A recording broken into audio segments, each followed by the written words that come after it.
Yo, yo, yo, what is going on, my beautiful brothers and sisters, fellow radiators of love?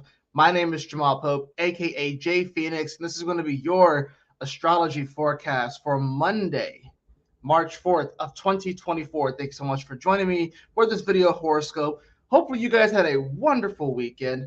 Let's go ahead and hop into these astrological transits for today so we can see how you can be better prepared to navigate these celestial energies. So, I actually have finally finished the March 2024 transit calendar.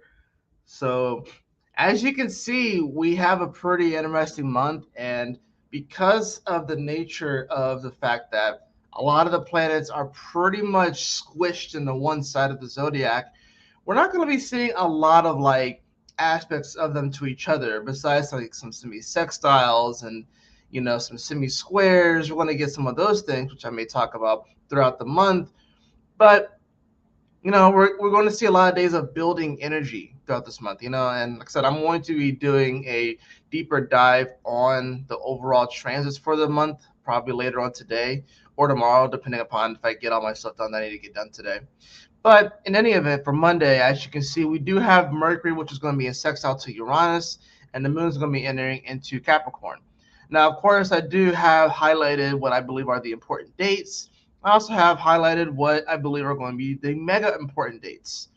So the 10th, the 20th, and the 25th are what I believe are going to be the most important dates of the month. But as of today, like I said, we do have Mercury, which is going to be in sextile to Uranus. We also have the moon, which is going to be entering into Capricorn. So let's go ahead and drill down and bring up the chart for you guys.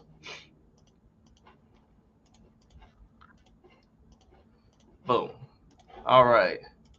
So we can see here that we do have the moon here at 26 degrees of Sagittarius. It is making a square at this current moment over to Neptune in Pisces.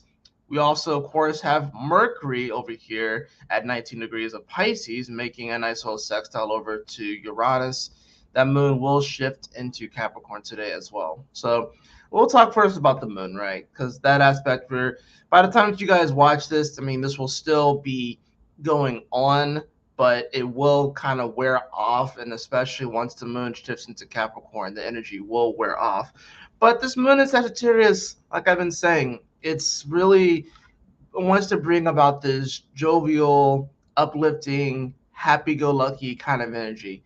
But considering the fact that it was been in square to Saturn, Sun, Mercury, Neptune over this weekend, it was a bit challenged, if you will. I will say like the first day of it was probably the easier of the days. That being said, at least here in Atlanta, we had crazy shit going on with fucking kids fighting each other at Six Flags and stuff like that. So that was on opening day on Saturday. So even that day, which seemingly I thought was going to be a little bit on the tame side, ended up being a little cray cray.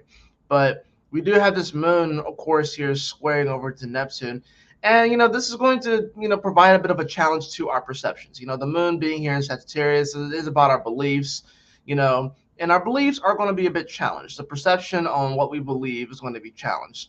I think this really comes down to, I was scrolling a lot on the internet earlier, which is why I'm getting this out a little bit later than I'd want to. But I came across one thread on Reddit, and it was just talking about, you know, it was what was it? It was like, what are some like uncomfortable truths, or what are some truths that you've have come across? Something basic. And one of them was like pretty much saying that like I really do not know as much as I thought I knew. And in fact, it's essentially that I'm a lot dumber than I realize, or I'm just not as aware of things as I realize because I don't have the information and stuff. And I think that's really what it comes down to. With Sag energy, no offense, Sag, but you guys are know-it-alls. I feel like y'all know everything, which is hilarious because there's three signs that come after you. So, and I'm not even saying that Pisces is a know-it-all just because it's the 12th sign, because it still repeats and it goes back to Aries. So everything recycles, right? But Sag is they're kind of like know-it-alls, right? They know everything, right? But it's really about they believe they know everything, you know. And Sag energy believes it knows everything. So there's a difference between knowing everything and believing you know everything. You know, considering that Sag also rules foreign locations and it has a bit more of like a big picture kind of energy, this moon here, we want to feel like we know the big picture. We want to feel like we can believe in something that's big picture. But this square to Neptune, this square to freaking Oz over here in Pisces, if you will, is going to be challenging our perceptions and our beliefs. It's going to challenge our perception on society at large, the big picture and everything. And we probably don't we probably know even less than what we think we know. But I think just being aware of that fact and realizing that this world is really big, this universe is immeasurable. We can't even conceive just how big this universe is. And I think sometimes we get really caught up on, our issues, our problems, the things that we're going through in this tiny little span of however long you live, right? So, I mean, people live to all different kinds of ages, but let's just say 100 years or so, right? This small little span of 100 years juxtaposed against the scope of infinity, we really get caught up on a lot of the issues in our life. Not that they shouldn't be addressed or be taken seriously. But I think sometimes we like really take these smaller things and make them into like these massive, huge things, or we think we know everything. I think a day like today, even with the sextile from Mercury Uranus, it can provide a bit of a humbling energy. Now, this Mercury is going to be in sextile to Uranus. Like I said, sextiles, I usually think of like an opportunity that opens up here. So there could be an opportunity to connect with somebody because these are two air signs, right? These are two air planets. This could be an opportunity to connect with someone on a more spiritual level, and y'all actually share some sense of value. Y'all share some sense of kind of seeing the world in like a similar way. So there could be an opportunity to kind of connect with this individual, if you will. But like I said, that moon is still going to be squaring this Neptune energy, and it's going to provide a bit of a challenge. Now the moon will also, the kind of the nice thing about this moon too, well, that was actually earlier in the day. So by the time it hits 11:11, by the time it hits 11:11, this moon is going to go void of course, meaning that it's not going to make any other major aspects until it goes into Capricorn and it starts making aspects again. So, I think today the energy is probably not going to be as intense just because it starts off with the square and then the moon's going to shift into Capricorn. So, I really wouldn't necessarily expect the biggest things, but at the same time, I over the weekend, at least Saturday, I said Saturday was going to be a pretty chill day, and like I said, freaking brawls broke out with between 500 plus teenagers at Six Flags Over Georgia here, and a 15-year-old kid got shot after he shot the police. So I'm pretty sure he was the aggressor and shot at the police, and then he got shot, and now he's in the hospital and stuff. And there's already propaganda around this saying that the police shot first and stuff like that. And it's crazy, right? That's the thing about this, like especially Neptune here in Pisces, the way that it is with the moon instead of just squaring it. That is propaganda central. That is people trying to pull the wool over your eyes. That is people trying to, you know, tug on your beliefs and tug on your heartstrings to get you to believe a certain narrative in a certain way. You know, you want to just be careful of those sort of things, right? We're going to see that moon. It's going to shift into Capricorn pretty early in the day. So, well, not that early. It's going to be around 5 p.m. or so. We'll see the moon shift into Capricorn, right? And then it'll begin a semi-sextile to Pluto. But that's the thing about this. Look at where all the planets are. We got Aquarius, Pisces. We have Chiron in Aries, and then we have Taurus. We have all the planets essentially in 4 signs, and we're going to see this for a good bit of March, which is why I'm saying like March has a lot of building energy because and the other 8 signs is just asteroids essentially, right? So it's just going to be really the moon that's going to be triggering a lot. The moon is going to be probably the major trigger point this entire month. And of course, it culminates with well, it's not the last day of the month, but it pretty much culminates towards the end of the month with a full moon lunar eclipse in Libra that we're going to be having, right? So that's the other thing about this. We'll see like aspects, of course, of the Aquarius energy to Taurus energy as they square, but Venus and Mars will be moving into Pisces this month. We'll see some of the triggering, we'll see some sextiles between this Mercury and Taurus energy, right? But for the most part, it's going to be mostly sextiles throughout the month, you know? So I think March in general is just going to be a big opportunity for us to address these different areas of our life as the moon continues to move about the zodiac and as it triggers these different aspects to the planets in these four signs. You know, I think that's the whole thing here too. There kind of felt like there's almost like a battle going on between, you know, the elderly and then the youth, because like I said, we have all of this focus on Aquarius, Pisces, Aries, and Taurus, right? So sorry, there's something in my mouth. There's still something in my mouth. There it is. I got it. But, you know, Monday, I think overall could be a pretty chill day. But, you know, like I said, starting off with that square to Neptune can definitely be a bit of a challenging energy just because we may wake up and start to kind of question our reality. You know, our beliefs may be called into question, they may be challenged, if you will. And we're wanting to feel happy and jovial about these sort of things, but there could still be some challenges that come up. You know, maybe the information kind of presents itself, and that's the other thing about Mercury. Mercury is information, so maybe we get some information that kind of presents itself that may just come out of nowhere because it is Uranus, it is sextiling Uranus.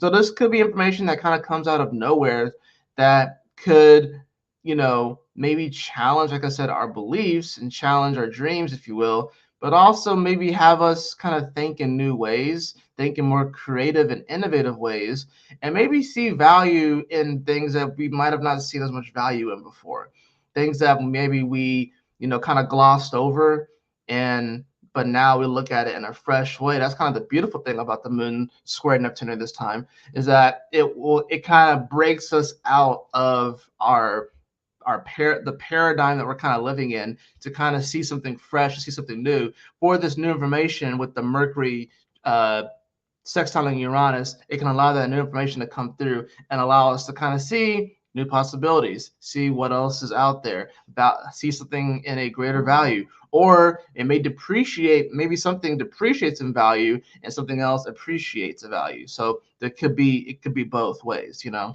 But yeah, let's go ahead and get into the cards. Like I said, I'm not really surprised that this video itself is kind of short just because of the nature of the day, you know. Like I said, we will see that moon move into Capricorn, and remember, it is in its fall position, so it's going to go from jovial, happy-go-lucky Sag, and the energy may get a little bit more serious, you know, from an emotional standpoint when it moves into Capricorn. And then, of course, it's going to begin to sextile the Pisces energy. It will square the Aries energy. It will trine the Taurus energy. We'll get a little semi-sextile to Pluto today as well. But like I said, for the most part, it's going to be a day where, you know, we kind of have to work through our perceptions and be open to receiving new information today that it may come out of nowhere, but it can allow us to kind of see things in a fresh new light. So let's go ahead and get into the cards.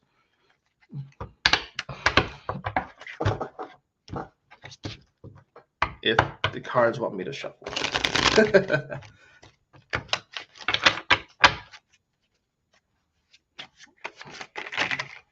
Oh.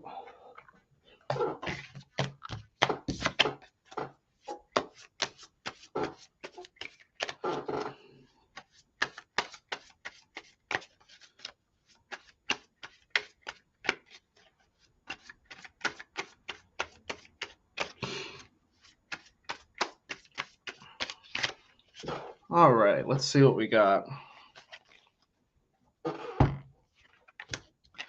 I have the 10 of Wands in reverse. It's actually a nice card. This means that we can actually kind of let our load up a little bit, and we don't feel like we have to carry the whole world on our shoulders, right? Now, I have that followed by the Tower card in reverse.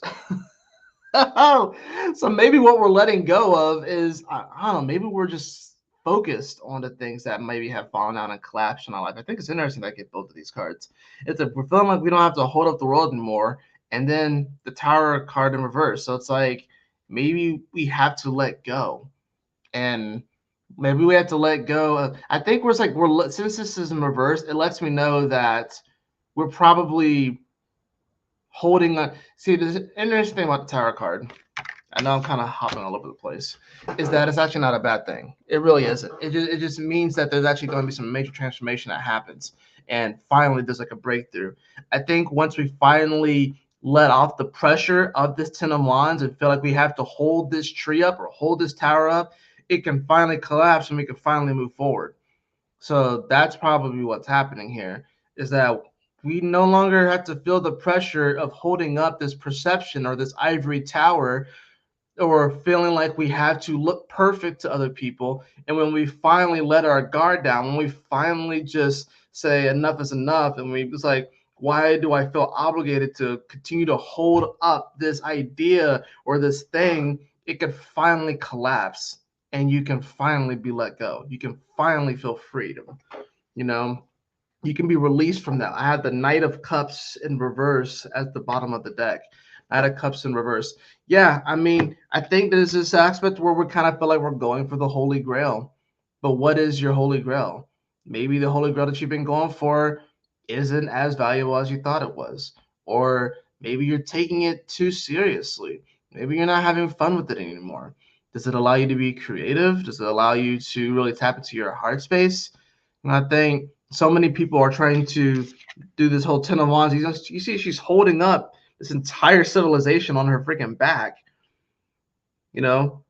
But for what reason? For what purpose? Some of you guys are holding up different things to not necessarily for your betterment, but to appease other people, to make other people happy. What do you think happens when you finally stop holding that up? The tower can finally fall. And yeah, it may seem scary. It may seem detrimental. It may seem like though your whole world is collapsing. But you have to be able to clear space in order to build new things. I'll say that again. You have to be able to clear space in order to build new things, right? I have the card of Bronze. Strengthen your body. And that's what I'm about to do after this. I'm about to go to the gym, actually. So you're a lot stronger than you give yourself credit for. You know, I think sometimes we feel like strength is being able to hold something up for a long period of time, but the longer you hold something up, you still can get weak. Like it doesn't matter, and it doesn't matter how heavy it is. I could hold a 20-pound dumbbell, and then I can hold this, right? And I may drop that 20-pound dumbbell, but if I hold this long enough, my arm's going to atrophy, and my arms are going to shake, and I will eventually drop it. You know what I'm saying? So that's where we kind of are right now. Some of you guys are holding up so much stuff on your shoulders that's not even necessarily yours and is not even necessarily for you. But because of your obligations that you feel like you have, you're holding up so much stuff and you're shaking and you're moving and you're trying to just hold this up. You're trying to hold this up. You're trying to hold this up. Release it. Let it go. Let it go. Let it go and strengthen your body. You're shaking. It's time to let go and let God. That is going to do it for your astrology forecast today. I hope that you all enjoyed it. If you did, please like, share, and subscribe. I definitely appreciate it. If you'd like to have a personal reading with me, beloved, you can follow the link in the description below to my website, jphoenix.com. And as always, y'all take care. Stay blessed. Have a wonderful Monday. I will see you all on the next astrology forecast. Peace.